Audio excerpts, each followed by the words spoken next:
Sa araw na ito mga kasuyan, nagtadtad ako ng isang langka. Ayan, tingnan ninyo na puno yung maliit na kawa. Kawa ang tawag sa amin dyan ng dalawang hawakan, yung may dalunggan. Dito natin latan itong langka mga kasuyan at maya maya i-transfer natin dito sa malaking kalderin. Lagyan ng isang umang sibuyas dahon mga kasuyan at saka yung bombay.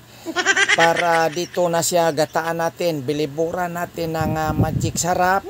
Ilagay ang isang balding pritong dilis mga kasuyan at ang sobrang magic sarap ay ibilibod uli. Ayan. At lagyan ng asin at iduok-duok natin sa ating sintinyal na luwag yung mga lamas na nasa ibabaw para manutsuot yung mga aroma niya doon sa kinailaliman. Habang gamit ang ating sintinyal na luwag, ating dinuok-duok ang mga kalamasan dyan para sa ganon ay mapantay at mababahin-bahin yung mga kalamasan na nasa ibabaw natin nalagay mga kasuyan. Stack ko pa natin at dabdaban iwanan natin dahil tayo magsundo saglit ng ating trabahante doon sa kanto ng ulas. Ayan. Ganitong mga oras talaga ako magsundo sa kanya kasi ganito ring oras siya umuli. Lain pod og magsundo tag una-una.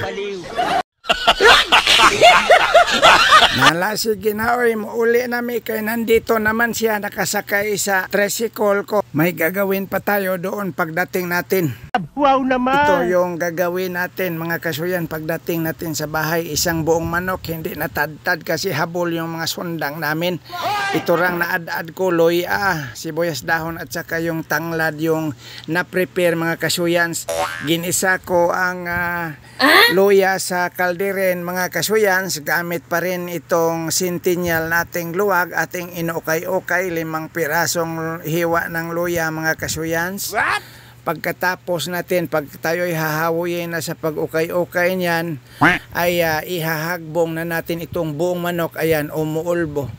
Umuulbo kasi buong manok yung natagak sa kalderin mga kasuyan. Hindi na slice kasi habol yung mga sundang namin.